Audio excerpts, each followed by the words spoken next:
ఆయన పారిశ్రామిక మేరు నగధీరుడు. వ్యాపార రంగంలోనే కాదు, దాతృత్వంలోనూ శిఖరమే. టాటా గ్రూప్స్కు ఉన్న ఘన వారసత్వాన్ని మరింత ఉన్నత శిఖరాలకు చేర్చిన ప్రతిభాశీలి. ఉప్పు నుంచి ఉక్కు వరకు విలువలు, విశ్వసనీయతే పెట్టుబడిగా ప్రతి రంగంలోనూ చెరగని ముద్ర వేశారు. ఆదాయంలో అధిక భాగం ధార్మిక కార్యక్రమాలకే వెచ్చించి నిరాడంబరంగా జీవించారు. ఇప్పటికీ ఎప్పటికీ తరతరాలకు రతన్ టాటా మార్గదర్శే.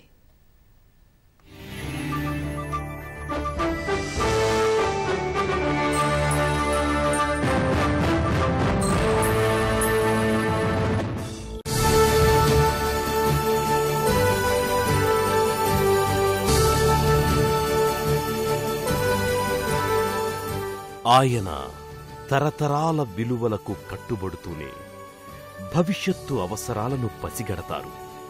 ఎవరూ ఊహించనంత భారీగానే కాదు, చిన్న విషయాలను శ్రద్ధగా పరిశీలిస్తారు. నిర్ణయాల అమలులో ఎంతటి సాహసానికైనా తెగిస్తారు. ఒకంత ధైర్యం, ఇంకొంత సాహసం, సరికొత్త ఆలోచనలుంటే చాలు అత్యున్నత శిఖరాలనందుకోవచ్చని, ఘనమైన విజయాలను సాధించవచ్చని నిరూపించిన ఆ పారిశ్రామిక దిగ్గజం, దేశకీర్తిని ఖండాంతరాలు దాటించిన ఆ తేజం, భారతదేశ వ్యాపార రంగానికే పర్యాయపదమైన ఆయన మరెవరో కాదు, టాటా గ్రూప్ రత్నంగా అందరూ ముద్దుగా పిలుచుకునే రతన్ టాటా.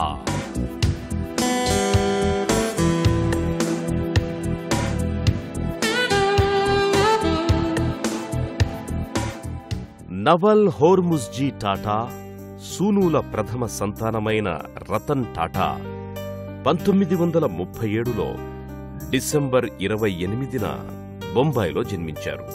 క్యాంపియన్ స్కూల్లో విద్యాభ్యాసం పూర్తి చేసిన రతన్ పై చదువుల కోసం అమెరికాలోని కార్నెల్ విశ్వవిద్యాలయానికి వెళ్లాడు. అక్కడికి వెళ్లాకే జీవితమంటే ఏంటో కొద్దిగా అర్థమైంది. రిజర్వ్ బ్యాంక్ నిబంధనల మేరకు పంపే $1.6 దేనికి సరిపోయేవి కావు. దీంతో చిన్నా చితక ఉద్యోగాలు చేయాల్సొచ్చింది. కొంతకాలం అంట్లు కూడా తోమాడు. సంపన్న టాటా కుటుంబంలో పుట్టినప్పటికీ రతన్ ప్రస్థానం ఓ సాధారణ ఉద్యోగిగానే మొదలైంది. కార్నెల్ విశ్వవిద్యాలయం నుంచి ఆర్కిటెక్చర్లో బీఎస్సీ పట్టా పొందిన అనంతరం కొంతకాలం లాస్ ఏంజల్స్లోని జోన్స్ అండ్ ఎమన్స్లో పనిచేశారు. ప్రముఖ కంప్యూటర్ సంస్థ ఐబిఎంలో ఉద్యోగావకాశము లభించింది. కానీ జేఆర్డీ టాటా సలహా మేరకు ఆయన భారతదేశానికొచ్చేశాడు. అప్పటికే రతన్ తండ్రి టాటా గ్రూప్లో డిప్యూటీ చైర్మన్. అలాగని రతన్ పెద్ద హోదాలో కంపెనీలోకి అడుగుపెట్టలేదు. జంషెడ్పూర్లోని టాటా స్టీల్ ఫ్యాక్టరీ ఉత్పత్తి విభాగంలో సాధారణ ఉద్యోగిగానే చేరాడు. వేలాది మంది ఉద్యోగులతో కలిసి నిప్పుల కొలిమి దగ్గర పనిచేశాడు. అలా 1962లో అట్టడుగు స్థాయి నుంచి మొదలైన ఆయన ఉద్యోగ జీవితం 9 ఏళ్ల పాటు రకరకాల పనులతో అక్కడే కొనసాగింది. తొలిసారి 1971లో national radio and electronics Nelco డైరెక్టర్గా పెద్ద అవకాశం వచ్చింది. అయితే ఆ వార్త విని అంతగా ఆనందపడడానికి ఏమీ లేదు. ఎందుకంటే ఆ సంస్థ అప్పటికే 40% నష్టాల్లో కూరుకొనిపోయింది. దాన్ని ఎలాగైనా లాభాల బాటలో నడిపించడానికి రతన్ సర్వశక్తులు ఒడ్డాడు.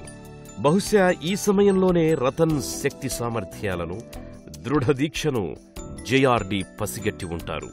కంపెనీ అభివృద్ధి కోసం రతన్ వేసిన ప్రణాళికలకు మద్దతు పలికాడు.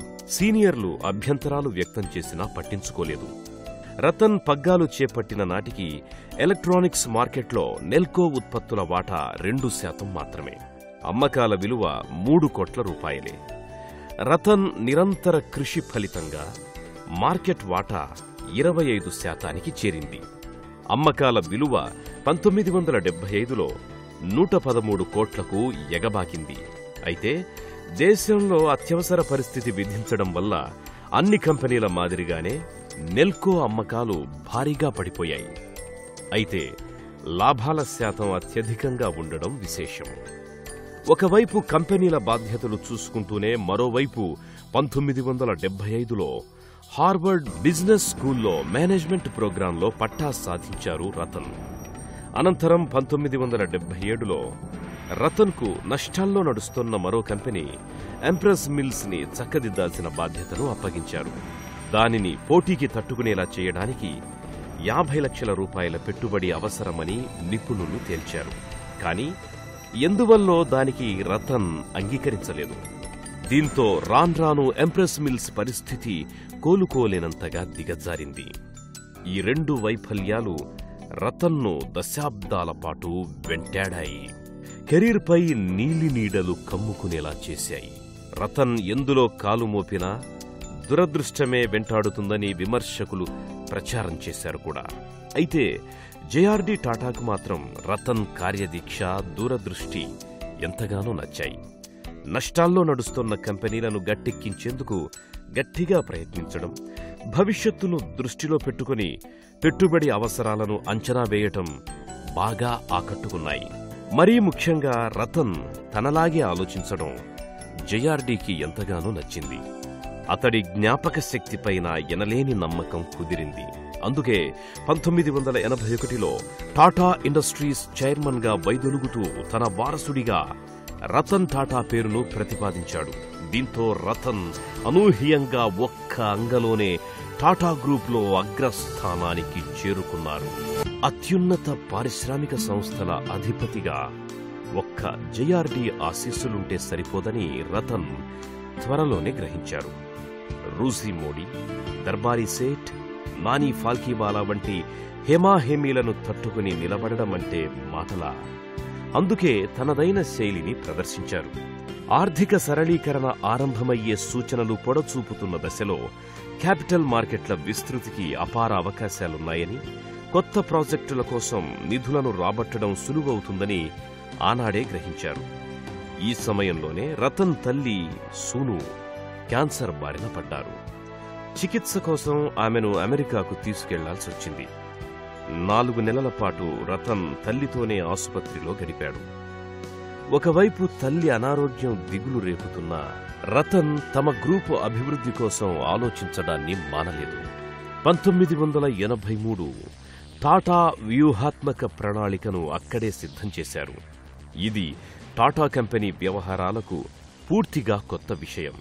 అన్ని రంగాల్లో మార్గదర్శకంగా నిలిచే టాటా గ్రూప్ కొత్త సాంకేతిక పరిజ్ఞానంలోనూ ముందుండాలనేది రతన్ ఆలోచన. టెలికమ్యూనికేషన్లు, చమురు వెలికితీత సేవలు, కంప్యూటర్ సంబంధ వ్యాపారాలు, అధునాతన మిశ్రలోహాల తయారీ, బయోటెక్నాలజీ, ఇంధన నిల్వ వ్యవస్థల వంటి వాటిపై మళ్లాలని రతన్ అభిలషించారు. అయితే కొందరు డైరెక్టర్లు, సీనియర్ల కారణంగా ఈ ప్రణాళిక ఆమోదం పొందలేకపోయింది. టెల్కో ఉపాధ్యక్షుడిగా నియమితుడైన వెంటనే కొద్దిపాటి పెట్టుబడి అవసరమైన రంగాలపై దృష్టి సారించారు రతన్. టాటా ఇండస్ట్రీస్ కింద Honeywell, Tata telecom, Tata finance, Tata Keltron అనే 5 సంస్థలను ఆరంభించారు. అనంతరం మరో 4 సంస్థలను ప్రారంభించారు. ఇవన్నీ కలిసి 1995లో వివిధ అమ్మకాలతో 587 కోట్ల రూపాయలను సమకూర్చాయి. దీంతో సాంకేతిక పరిజ్ఞానం, కొత్త వ్యాపారాల విషయంలో టాటా ఇండస్ట్రీస్ సంచలనం సృష్టించింది. ఇలా టాటా గ్రూప్ వ్యాపారానికి రతన్ కొత్త మార్గం వేశారు. సీఈఓల స్వతంత్ర అజమాయిషీ నడుస్తోన్న పలు కంపెనీల్లో నెమ్మదిగా బోర్డు డైరెక్టర్గా స్థానం సంపాదించారు. 1988లో టాటా టెల్కో చైర్మన్ హోదాను దక్కించుకున్న ఆయన దీర్ఘకాలంగా కొనసాగుతోన్న కార్మికుల సమస్యను చాకచక్యంగా పరిష్కరించడంలో విజయం సాధించారు. అమ్మకాల పరంగా టెల్కో ప్రైవేట్ రంగంలో భారత్లోనే అతిపెద్ద కంపెనీగా అవతరించింది. ఇవన్నీ ఆయనలోని శక్తి సామర్థ్యాలను వెలికి